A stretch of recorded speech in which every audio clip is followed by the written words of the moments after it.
베이징 나우 시청자 여러분 안녕하세요. 한국경제신문 베이징 특파원 강현우입니다. 오늘은 제가 반성문을 좀 써보려고 합니다. 지난 2월 차이나 스톡이라는 이름으로 중국 주식 분석을 시작했고요. 9월부터는 프로그램 개편을 하면서 베이징 나우로 이름을 바꿨는데요. 그동안 중국 본토와 홍콩, 뉴욕에 상장된 중국 주식들을 30개에서 40개 정도 소개해 드렸습니다. 그중엔 오른 종목도 좀 있긴 하지만 떨어진 종목도 아주 많습니다. 떨어진 종목들은 왜 떨어졌는지, 앞으로 전망은 어떤지 오늘 좀 분석을 해보려고 합니다.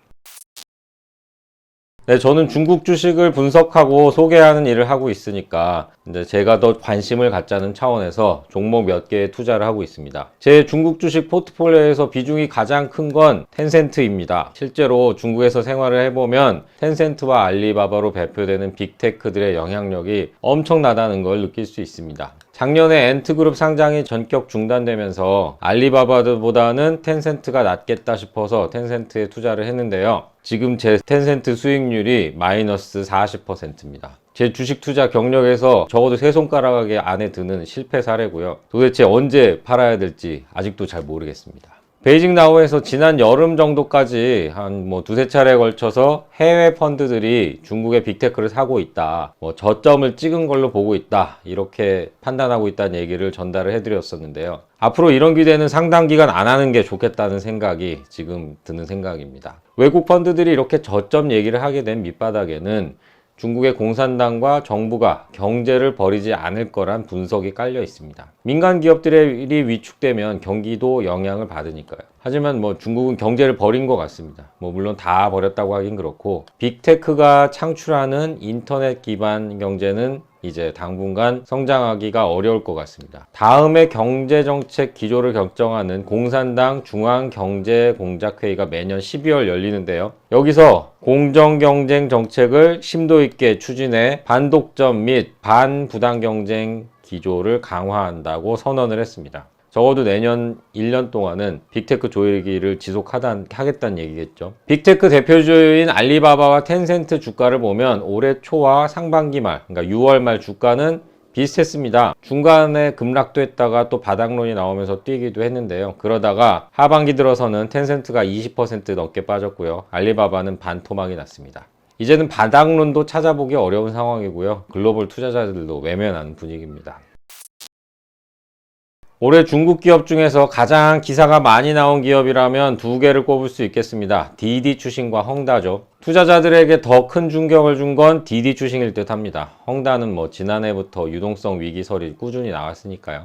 디디추싱은 빅테크 규제이면서 동시에 미중 갈등의 축소판이라고도 하겠습니다. 요약을 하자면 우선 중국은 국가안보 이슈가 있습니다. 중국은 디디추싱이 갖고 있는 우생 정보가 국가 안보와 직결된다고 보고 있습니다. 이런 기업이 미국에 상장을 해서 정보를 미국에 내놓는다는 건 공산당 입장에서 보면 있어서는 안 될 일이죠. 또 미국은 중국 기업 상장 리스크를 계속 지적하고 있습니다. 작년에 루이싱커피, 러킨커피 분식회계 사건도 있었고요. 미국은 상장사들이 미국 상장회계감독위원회 감독을 의무적으로 받도록 하고 있는데 그동안 중국 기업들에만 예외를 인정해 줬습니다. 이제 중국 기업도 똑같이 내야겠다는 건데 이게 현실화되면 미국에 상장된 중국 기업들은 거의 다 짐을 싸야 됩니다. 디디추싱은 이런 걸림돌들을 알고 있었음에도 뉴욕 상장을 강행했습니다. 적자가 누적되고 있는 데다가 투자자들에게 투자금도 돌려줘야 하는데 상장을 더 미룰 수도 없고 다른 곳에 갈 수도 없었습니다. 그러니까 당국이 반대하는데도 상장을 했다가 결국 상장 폐지를 결정했습니다. 디디추싱이 6월 말에 상장할 때 공모가가 14달러였는데 지금은 6달러 정도니까 절반도 안 됩니다. 그나마 좀 나은 시나리오는 디디추싱이 홍콩에 빠르게 상장을 하고 미국 주식을 갖고 계신 분들에게 홍콩 주식으로 교환해 주는 걸 겁니다. 그런데 홍콩 상장도 결코 쉽지 않을 겁니다. 그런 면에서 디디추싱 투자자분들은 손실이 더 커질 수 있다는 각오를 하셔야 될 것 같습니다. 제가 지난 7월에 디디추싱 상장 직후에 국가안보조사가 들어갔을 때도 죄송하다는 말씀들을 드렸는데 예, 먼저 시청자 여러분께 죄송하다는 말씀부터 드려야 할 것 같습니다. 바로 지난주에 디디추싱이 1분기에 흑자로 전환했다는 소식을 비롯해서 상당히 주목할 만한 기업으로 소개를 해드렸는데 상장 이틀 만에 이렇게 문제가 생길 줄은 정말 예상을 하지 못했습니다. 하지만 그럼에도 좀 더 신중하게 접근해야 했었다는 생각이 지금도 듭니다.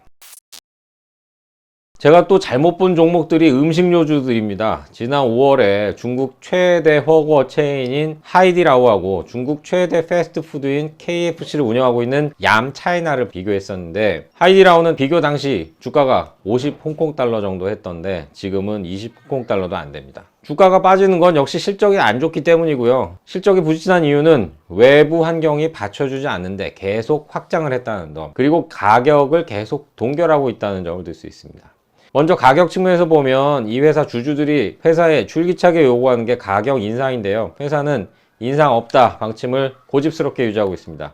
이 회사가 워낙 서비스 마인드로 화제를 모으면서 성장한 회사이기도 하고요. 또 작년에 코로나19가 한창이었던 시기에 가격을 올렸다가 여름에 문매를 맞고 코로나19 이전 수준으로 되돌린 적도 있어서 그런지 가격 인상에 몸을 사리고 있습니다. 또 이 회사가 작년 말 기준 매장 수가 1,300개였는데요. 작년 코로나19 시기에 500개를 늘렸습니다. 그리고 올해 초에도 올해 500개를 더 열겠다는 방침도 내놨습니다. 그리고 상반기에 300개를 추가했는데요. 이렇게 확장을 하면서 실적이 악화됐습니다. 반기 기준으로 보면 올 상반기에 매출 200억 위안에 순이익 1억 위안을 했습니다. 이익률이 0.5%죠. 물론 작년 상반기 매출 100억 위안에 9억 위안 적자를 냈던 것에 비하면 많이 좋아지긴 했습니다. 하지만 작년 하반기에는 매출 190억 위안에 순이익 14억 위안을 했었거든요. 이렇게 직전 반기와 비교하면 매출은 거의 성장을 못하고 이익은 대폭 줄어든 겁니다. 결국 하이디라오는 지난 11월 초에 실적이 부진한 매장 300개를 폐쇄하겠다고 발표했습니다. 매장 축소 발표 직후에는 주가가 좀 뛰었는데 이후 다시 내리막입니다. 앞으로 실적이 좀 개선되긴 할 텐데요. 한때 40조 원이 넘던 시가총액이 지금 13조 원 정도로 쪼그라들었는데 예전 순으로 빠르게 회복하는 걸 기대하긴 어려워 보입니다. 얌차이나와 더불어서 제가 좀 좋게 봤던 종목이 중국 간장위리라는 하이텐 해천미업입니다. 해천미업이 조미료 하나로 중국 본토 증시 시가총액 순위가 15위까지 했던 종목인데 지금은 20위권으로 밀렸습니다. 170위안대까지 갔던 주가가 한때 80위안대까지 꼬꾸라졌다가 최근에는 100위안을 회복했습니다. 이 종목을 다룰 당시 주가 수익 비율 PER이 100배 정도였습니다. 고평가 지적도 물론 있었습니다. 그런데 중국의 배터리 1위 CATL이나 전기차 1위 BYD가 200배씩 하는 걸 보면 중국 증시에서 100배는 그렇게 높아 보이지 않았습니다. 또 중국의 음식료주 평균이 85배 정도니까 14억 인구의 중국에서 조미료 1위를 한다는 점에서 프리미엄을 줄 수도 있다고 생각했고요. 지금은 PER은 70배 정도까지 내려온 상황입니다. 전기차 반도체 얘기를 좀 해보려고 하는데요. 올해 뉴욕 증시 다우지수가 17%, 나스닥이 20%, S&P 500은 25% 올랐습니다. 반면 중국의 상하이 종합지수는 3% 올랐고요. 선전 성분지수는 제자리 걸음입니다. 홍콩의 항생지수는 15%나 떨어졌습니다. 중국 증시가 얼마나 부진했는지 알 수 있죠. 물론 제가 다뤘던 종목들 중에서 상하이 지수보다 못한 종목들이 수두룩하기 때문에 중국 증시가 안 좋아서 제가 잘못 봤다 이런 말씀은 절대로 아닙니다. 그나마 그래도 선방한 종목들은 전기차, 배터리, 반도체 정도입니다. 반도체 장비주인 베이팡 화창이 올해 들어서 80% 올랐고요. 배터리 대표주인 CATL은 50% 오르면서 중국 시가총액 3위에 자리 잡았습니다. 그리고 쯔광궈웨이, 산완광전, 윌 세미컨덕터 이런 중견 반도체 주식들이 여전히 흐름이 괜찮습니다. 중국 지도부가 미중 경쟁에서 이기려면 기술 기업을 키우는 수밖에 없다고 판단하고 있으니까 관련한 투자도 지속될 전망입니다. 저도 텐센트가 조금만 오르면 똘똘한 반도체 주식으로 갈아타려고 생각은 하고 있습니다. 텐센트가 근데 언제 오를지는 아직 도저히 모르겠습니다. 2021년 이제 한 해가 이렇게 저물어가고 있습니다. 중국 주식 투자하시는 분들 올해 마음고생 좀 하셨을 것 같습니다. 저도 그랬고요. 내년에는 여러분 모두 대박 나시기를 기원합니다.